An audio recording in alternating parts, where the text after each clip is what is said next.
By autumn you will bear my child, the towering cattle baron proclaimed to the trembling young woman, his voice slicing through the desert breeze like a whip.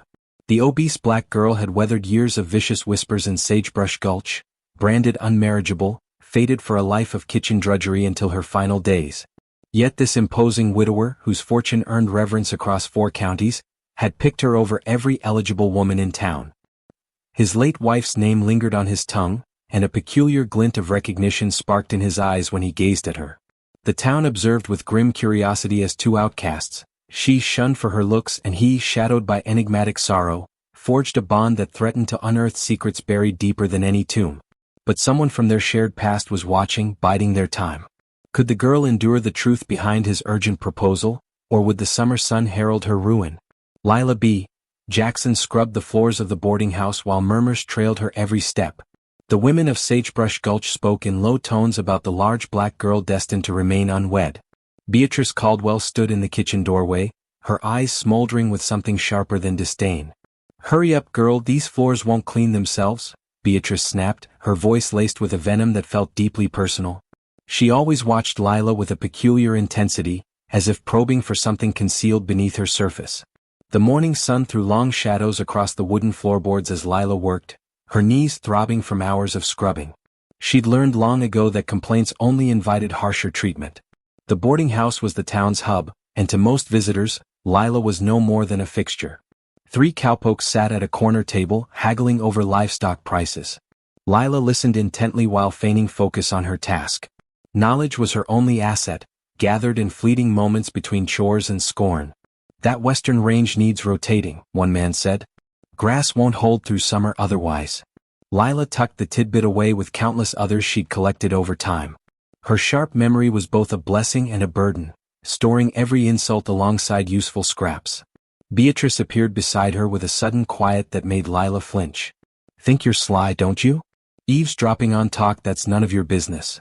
The accusation hung heavy, like dust in a still room. Lila kept her eyes lowered, knowing that meeting Beatrice's gaze would only spark more trouble. Something about Lila's presence in this town seemed to offend Beatrice beyond ordinary prejudice. "Your kind always thinks they're entitled," Beatrice went on. "But debts come calling." The cryptic words sent a shiver through Lila. Beatrice often spoke as if she held secrets about Lila's past that even Lila herself couldn't recall. The boarding house matron treated her with a cruelty reserved for personal foes, not mere help. Word of the stranger's arrival spread through Sagebrush Gulch like a spark in dry brush. Gideon Holt owned 4,000 acres and held sway over every trader and rancher within 60 miles. His first wife had passed 3 years back, leaving him without an heir to inherit his vast estate. Lila watched from the kitchen window as eligible women strutted past his saloon quarters, each hoping to become the next Mrs. Holt and secure their family's future through marriage to the territory's richest man. The procession lasted 4 days, but none emerged victorious. "Odd," Beatrice muttered, standing beside Lila at the window. "A man like that should have his choice." The towering rancher roamed the streets alone, his broad frame casting shadows that seemed to dwarf lesser men. He spoke sparingly and rarely smiled, handling his affairs with the precision of someone bearing unseen weights. When his gaze drifted toward the boarding house, its intensity made Lila step back. Beatrice's reaction was even more striking. Her face paled whenever Holt's eyes lingered on the building, her hands trembling as she clutched the window frame, knuckles white with strain. "Some ghosts don't stay buried," Beatrice whispered. The town's social gathering arrived with all the pomp Sagebrush Gulch could muster. Lila served drinks while trying to fade into the background of the lively crowd. The event offered cover for her habit of overhearing key conversations, but tonight felt charged. Holt stood by the cider barrel, turning down dance offers with courteous but firm refusals. His presence filled the room despite his quiet, drawing curious looks from every unwed woman and their scheming mothers. Lila couldn't help noticing how his eyes seemed to follow her across the hall. Mrs. Larson's voice rose above the fiddle music. "That Holt fellow's choosy, I'll give him that. Turned down my girl without so much as a word." "Maybe he's still grieving," another woman offered. "Some men never get over their first love." Lila stumbled while gathering empty mugs, drawing unwanted attention. Laughter erupted from a cluster of young women who found her clumsiness endlessly amusing. The shame burned her cheeks as she hurried toward the kitchen. "Look at her," someone whispered loudly. Poor thing probably dreams of a husband, as if any man would take damaged goods like that. The words hit like stones, each one meant to cement her place in the town's pecking order. Lila kept moving, refusing to let them see her tears. Beatrice waited in the kitchen doorway, a smug smile on her face after witnessing the ordeal. "This is your place," Beatrice said. "Best remember that before you start thinking too highly of yourself." The evening air offered little comfort as Lila stepped outside to empty wash buckets. Holt's massive silhouette loomed in the moonlight, blocking her path back to the boarding house. His presence should have unnerved her, but something in his gaze held familiarity rather than menace. "By summer you will bear our son," he declared, the words striking like lightning on a clear night. Lila's hands shook, nearly dropping the bucket. Holt's eyes carried a certainty that defied reason, as if he knew her future better than she did. The town would erupt in scandal by dawn. Her only paths had always been endless toil or leaving with nothing. Now this enigmatic giant offered a third choice, one that seemed too strange to trust. The news tore through Sagebrush Gulch like a stampede. Gideon Holt had chosen Lila Jackson as his bride. The town hummed with disbelief and thinly veiled outrage at his decision. Lila sat in her cramped room above the boarding house kitchen, staring at the plain dress Holt had sent. The fabric felt alien against her calloused hands. She'd accepted his proposal without fully grasping why he'd chosen her, but something in his gaze hinted at answers to come. Beatrice Caldwell paced the hallway outside like a cornered beast, her footsteps growing sharper with each muttered word. The boarding house matron had barely spoken since Holt's announcement, but her fury pulsed through every movement. "You think this changes anything?" Beatrice burst into the room without knocking. "You think a pretty dress makes you somebody?" Lila kept packing her few possessions into a tattered satchel. Beatrice's reaction seemed excessive, even for losing a servant. Her hatred carried a personal edge that went beyond simple bias. "There are things about your kin you don't know," Beatrice hissed. "Sins that demand reckoning." The vague threat lingered as Lila faced her tormentor. Beatrice's eyes brimmed with secrets she seemed on the verge of spilling, but she held back whatever truth nearly escaped. Holt's business partners gathered at the saloon to voice their concerns. Lila could see them through the window, their gestures lively with debate over his choice. Several men pointed toward the boarding house with clear disapproval. The merchant families who'd hoped to tie their daughters to Holt's wealth now schemed anew. Mrs. Larson led a group of prominent women in hushed talks that paused whenever Holt appeared. Their smiles turned stiff, their politeness strained. Lila saw the risk. These people held social sway that could ruin Holt's trade ties. His choice carried stakes far beyond personal taste. Holt arrived at dusk to escort her to his ranch. His broad frame filled the boarding house doorway as he waited patiently for her to muster her nerve. Beatrice watched from the shadows, her eyes promising this wasn't over. The ride to Ironwood Ranch passed in near silence. Holt seemed lost in thoughts that etched deep lines across his rugged face. Lila studied his profile, searching for hints of his strange motives. "You're wondering why I picked you," he said, eyes fixed ahead. Lila nodded, relieved he'd addressed the question hanging between them. "All will be clear in time. Some truths need the right moment." The ranch house emerged from the darkness like a vision, its outline sharp against the starlit sky. The ranch house at Ironwood stood 2 stories tall, built of sturdy timber that spoke of wealth and endurance. Lila B. Jackson had never dreamed of calling such a place home. Gideon Holt's belongings filled the rooms with traces of a life she knew nothing about. While he handled ranch matters, Lila explored the house, her curiosity pulling her toward objects that might shed light on his choice. A music box rested on the bedroom dresser, its melody strangely familiar, stirring faint echoes of childhood buried beneath years of struggle. Her sharp memory began tracing backward, seeking connections. In a bottom drawer, hidden under folded linens, she found a locket. Her hands shook as she opened its delicate silver clasp. Inside was a photograph of a woman who could have been Lila's mirror image, but older, dressed in clothes from another era. Recognition struck like a thunderbolt.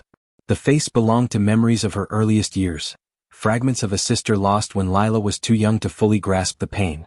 Clara had been her shield, her guide, her tether in a world bent on breaking them. Holt found her clutching the locket when he returned from the stables. His face confirmed what the photograph revealed. The woman tied them through bonds deeper than any marriage pact. "Clara was your wife," Lila whispered. Holt nodded, sinking into a chair across from her, grief still heavy on his broad shoulders. "She spoke of you always," he said, "her little sister with a perfect memory who could recall every tale, every lesson, every moment they shared. Memories flooded back with vivid clarity, Clara teaching her to remember everything because knowledge was survival, Clara whispering promises of returning to free Lila from their hardships, Clara vanishing one night, leaving only faint hopes of her escape. She made me swear to find you, Holt continued, to protect you as she couldn't when you were children. The arrangement suddenly made sense. Holt hadn't chosen her out of whim or pity, he'd sought her to honor a vow to the woman he'd loved and lost. She died birthing our son, Holt said, his voice catching. Her last words were of you, ensuring you'd have the life she wanted for you both. Lila closed her eyes, letting the truth reshape her reality. She wasn't a charity case or a convenience, she was family, bound to Holt through a love that outlasted death. The locket felt warm in her hand as understanding replaced confusion. Clara had found her freedom and tried to pass it to the sister she'd had to leave behind. Now Lila held the chance her sister had died hoping to give her. Holt waited quietly as she absorbed the revelation. Outside, the ranch stretched toward horizons that now felt within reach. At dawn, the ranch hands gathered by the corral, their wary faces telling Lila all she needed to know. 5 grizzled men who'd worked this land for years, now eyed a woman they saw as an outsider trying to prove herself. Miguel, the foreman, crossed his arms, studying her with clear skepticism. His loyalty to Holt was unshakable, but that didn't mean he trusted his boss's decision to bring Lila into their world. Mrs. Holt wants to learn ranch work, Holt announced to the crew. Murmurs of doubt rippled through the group. These men had seen wealthy wives dabble in ranching before, only to quit when the novelty faded. Lila sensed their assumptions and felt resolve tighten in her chest. The first challenge came with the morning cattle count. Lila joined Miguel in the west pasture, where 200 head grazed across rolling plains. The foreman expected her to falter, perhaps give up when the task proved tougher than expected. Lila studied the herd with fierce focus, her keen memory cataloging details others overlooked. She noted patterns in their movements, identified cattle by unique markings, and tallied numbers with the precision honed by years of hardship. 193 head, she declared after her count. Miguel checked his tally twice before grudgingly admitting she was right. The missing cattle signaled a serious loss that needed immediate action. How'd you count stock so fast? Miguel asked, his doubt giving way to curiosity. Lila explained how she'd absorbed years of ranch talk at the boarding house. Every discussion on herd management, every gripe about losses, every fix for common issues, all stored in her mind like a ledger. Her knowledge impressed the crew, but real proof would come from practical work. Lila volunteered to mend fencing in the south section, a task demanding both stamina and skill. Her hands bled within the first hour, the wire cutting deep, the posts resisting every strike into the hard earth. But Lila pressed on, drawing on the grit that had carried her through years of kitchen toil. By noon she'd repaired more fence than Miguel expected from a novice. Her technique sharpened with each post, and her tenacity earned reluctant respect from men who'd initially scoffed at her. You work harder than most hands, admitted Rafe, the youngest of the crew. During the lunch break, Lila spotted fresh horse tracks near the broken fence, tracks that didn't match their ranch horses. They led toward a ravine where missing cattle could be hidden from quick searches. She brought her findings to Holt, who studied them with growing unease.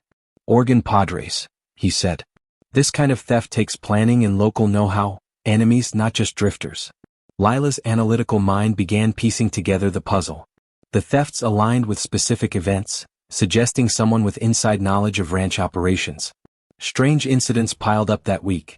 Supply wagons vanished before reaching Ironwood, tools went missing from work sites, and shadowy riders appeared on far-off ridges, spying through field glasses before melting into the landscape.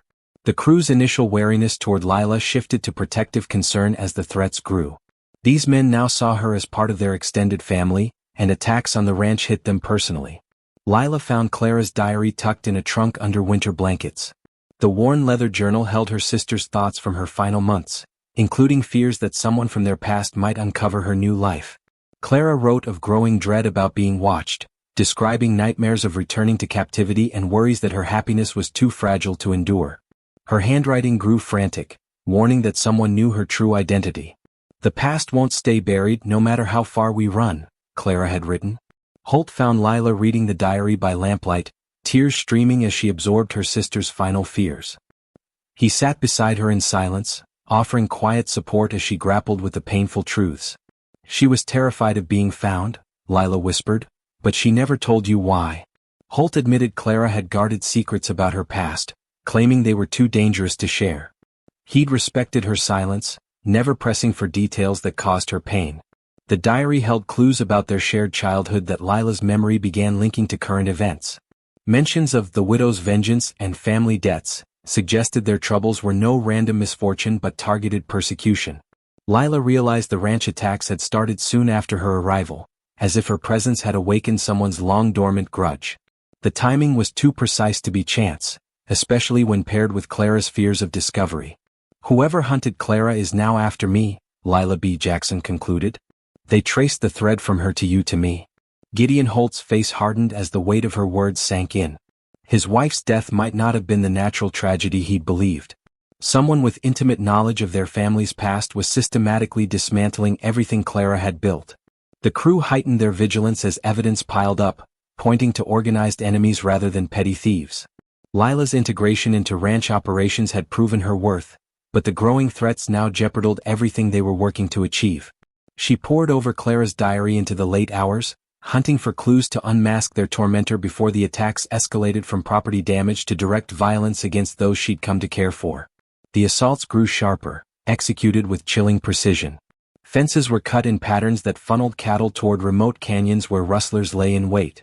Supply wagons broke axles on isolated trails far from aid. Each incident bore the mark of someone deeply familiar with Ironwood's operations. Lila mapped the attacks on paper, her analytical mind connecting dots others overlooked. The timing aligned with her daily routines, as if someone tracked her movements and struck accordingly. Every place she visited became a target within days. Miguel found poison troughs in the south pasture during his morning rounds, contamination that could have killed dozens of cattle if not caught early. His grim expression mirrored the crew's dawning realization that their enemies had moved beyond theft to outright sabotage. "This ain't about profit anymore," Miguel told Holt. "Someone wants to burn your whole operation to the ground." Holt doubled patrols and hired extra hands, but the attacks persisted with uncanny timing, their foe always one step ahead. Lila volunteered for fence-line patrol despite Holt's protests over her safety. The morning sun bathed the plains in gold as she rode along familiar trails, eyes sharp for signs of tampering. A hidden sinkhole caught her off guard. Her horse stumbled, throwing her hard against jagged rocks. Pain seared through her left side as she tumbled to a stop. The horse bolted for home, leaving her stranded, injuries making it nearly impossible to stand. Miguel found her 2 hours later, barely conscious and propped against a boulder. The ride back to the ranch jolted her cracked ribs, but Lila bit back cries to spare the crew's worry. Dr. Callahan arrived from Sagebrush Gulch as the sun peaked. His exam revealed fractured ribs and deep bruising, but graver concerns emerged in his hushed talk with Holt. Through the thin bedroom walls, Lila caught fragments. Words like internal damage and childbearing unlikely carried implications that shattered her understanding of her place here. Holt's promise of a son had anchored their arrangement, and without that, her purpose seemed to vanish like dust in a storm. She braced for him to end their agreement, already picturing a return to a life of scraping by. Hours dragged in tense anticipation of rejection. At sunset, Holt appeared with a tray of stew, his face unreadable.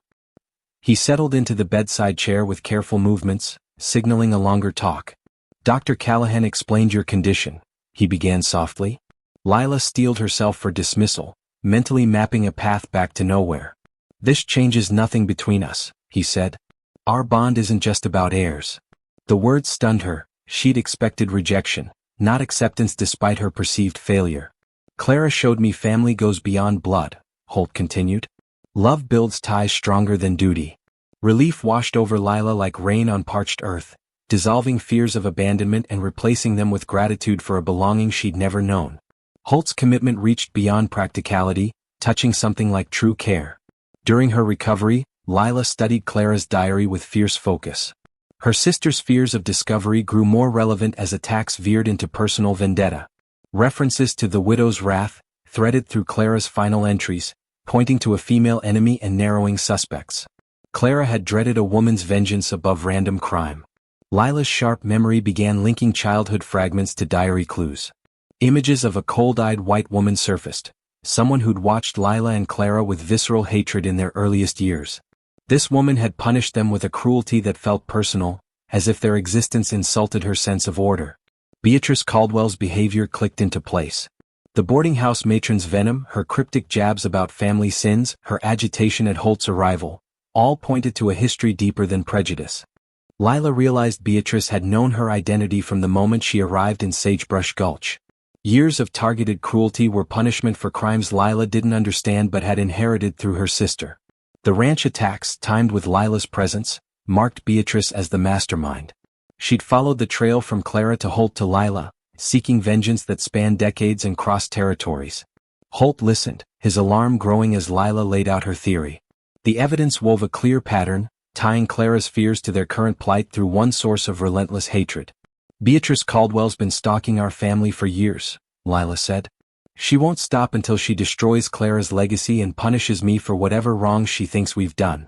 The truth that their enemy hid in plain sight, orchestrating chaos from the heart of Sagebrush Gulch, chilled Holt to the bone. Lila's investigation demanded stealth her injuries made nearly impossible. She persuaded Holt to let her return to town, claiming she needed medical supplies. Her true aim was to gather proof against Beatrice before the woman struck again. The boarding house looked unchanged, but Lila now saw its strategic perch, windows offering clear views of the main street, saloon and merchant row, letting Beatrice monitor every move. Lila approached Mrs. Larson under the guise of buying cloth for dresses. The merchant's wife held a wealth of town gossip, including tidbits about longtime residents like Beatrice. "She arrived here nigh on 15 years ago," Mrs. Larson said while cutting fabric. "Called herself a widow from back east, but her money didn't match her tale. Bought the boarding house outright with cash." The timeline aligned with Clara's escape from their childhood horrors. Beatrice's arrival in Sagebrush Gulch matched when Clara would have been building her new life with Holt. Lila probed further, masking her questions as curiosity about local lore. Mrs. Larson, eager to share, noted Beatrice never spoke of her late husband but kept his portrait in her private rooms. "Some say he was a plantation owner down south, left her well off." The pieces snapped together with brutal clarity. Beatrice Caldwell was the widow of the plantation master who'd owned Lila and Clara as children. She tracked them west, fueled by vengeance for Clara's escape and the theft that funded her freedom. Lila's memory unlocked more details about their childhood tormentor, a woman who'd singled out the sisters for harsh punishment, treating them as personal property rather than people. Clara's diary mentions of stolen jewelry now made sense. She'd taken valuables to finance her flight west and new identity. Beatrice saw this as a personal betrayal, demanding retribution across decades. Boarding house records offered more proof when Lila coaxed the town clerk to share immigration papers. Beatrice's documents listed her prior residence as the same county where Lila and Clara had spent their childhood. Holt met Lila at the saloon after her investigation, his face set with the same grim resolve that had carried him through years of loss. The truth about their enemy's identity reshaped their defense. "She's been plotting this for 15 years, Lila said, waiting to tear down everything Clara built." Beatrice's patience was chilling. Unlike impulsive revenge, she'd woven a web of surveillance and manipulation with relentless dedication. The ranch attacks were just the start of her endgame. Lila realized Beatrice aimed to reclaim her as property, likely using forged legal papers to undo the freedom Clara died protecting. Lila's memory recalled snippets of legal jargon from documents glimpsed at the boarding house. Beatrice kept extensive records in her office, including papers that looked official but questionable. Holt's business partners had been swayed by Beatrice's subtle whispers about his odd marriage choice, laying social groundwork for Lila's downfall. "She's turned half the town against us without them knowing they're pawns," Holt said grimly. The boarding house was her command center for a campaign of psychological warfare, far beyond mere vengeance.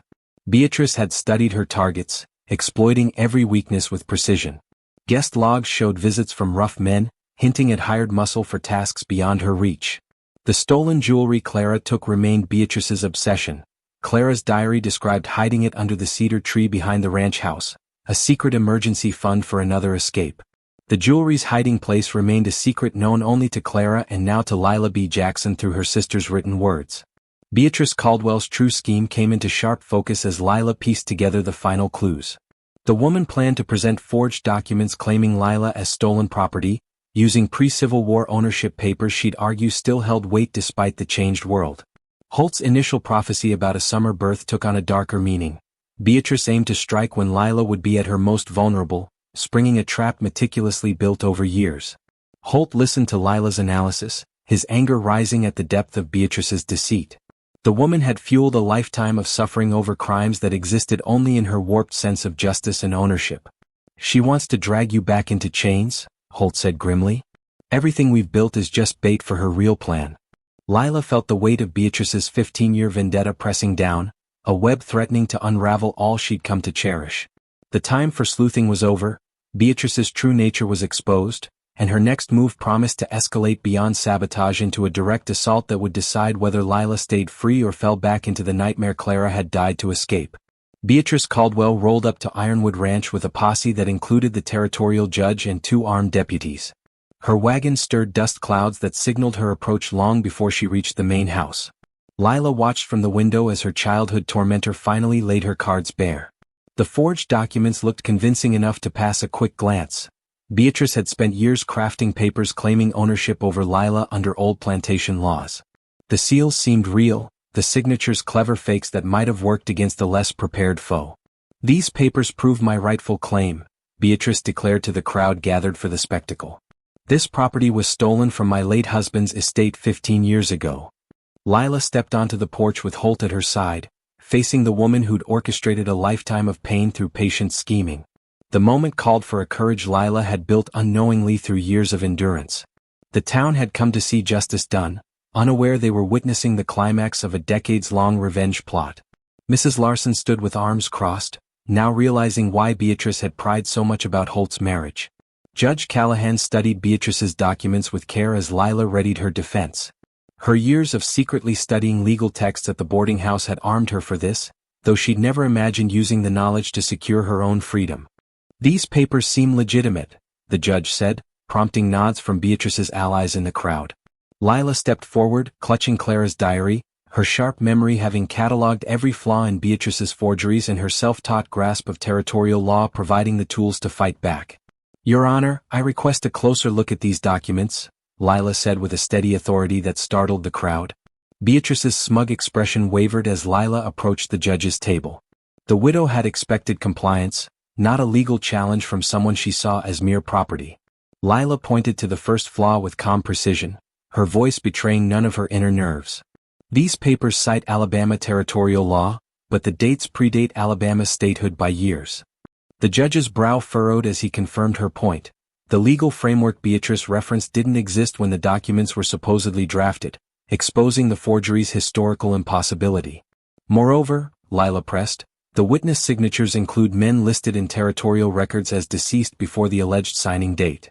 Beatrice's face paled as her lies unraveled under Lila's relentless scrutiny. The widow had underestimated her target's intelligence, assuming ignorance would prevent resistance. Lila presented Clara's diary with care, opening to entries detailing the cruelty of Beatrice's husband and the desperation behind Clara's escape. This journal records the abuse that justified my sister's flight, Lila said. The entries painted a vivid picture of systematic brutality, framing Clara's theft as rightful compensation, not a crime. Beatrice's husband had treated the sisters as disposable property, earning the defiance that fueled Clara's break for freedom. The jewelry in question was taken as payment for years of unpaid labor and suffering, Lila told the increasingly sympathetic crowd. Beatrice's voice cracked as she spoke, her composure crumbling under public exposure. Those items were stolen no matter the excuse, she insisted. Lila led the assembly to the cedar tree behind the ranch house, her memory of Clara's diary guiding her to the exact spot where her sister had buried the jewelry 15 years prior. A small tin box surfaced after brief digging, holding the glittering items that had funded Clara's freedom and sparked Beatrice's relentless quest. I returned these willingly, Lila declared, in exchange for legal recognition that my sister's escape was justified and that I am a free person under territorial law. Judge Callahan examined the jewelry, weighing both sides' arguments. Beatrice's forgeries were thoroughly discredited, while Lila's defense showcased legal acumen and moral weight that swayed the crowd. The court finds these ownership claims invalid, the judge ruled. Mrs. Holt remains a free citizen with all rights and protections. Beatrice's supporters slipped away as her deception became public, leaving her to face social exile for her exposed cruelty. Holt stood beside Lila as Beatrice's wagon rolled back to town in defeat. The crisis that threatened their future had instead forged their bond stronger through shared struggle. A year later, Lila managed the territory's most thriving ranch, with Holt as her steadfast partner. Their adopted son, a boy saved from an orphanage after his parents perished in a range fire, fulfilled Holt's prophecy in a way that honored love over lineage. He called them both parents with equal warmth, proving family ties grew from care, not blood. Lila's journey from scorned servant to respected rancher inspired other women to defy social constraints through grit and wisdom. The summer sun cast long shadows over their flourishing land as Lila watched her son play near the cedar tree where Clara's jewelry once lay hidden. Freedom won through courage and cunning tasted sweeter than any birthright. If you enjoyed this story, please be sure to subscribe for more and give us suggestions or feedbacks if any.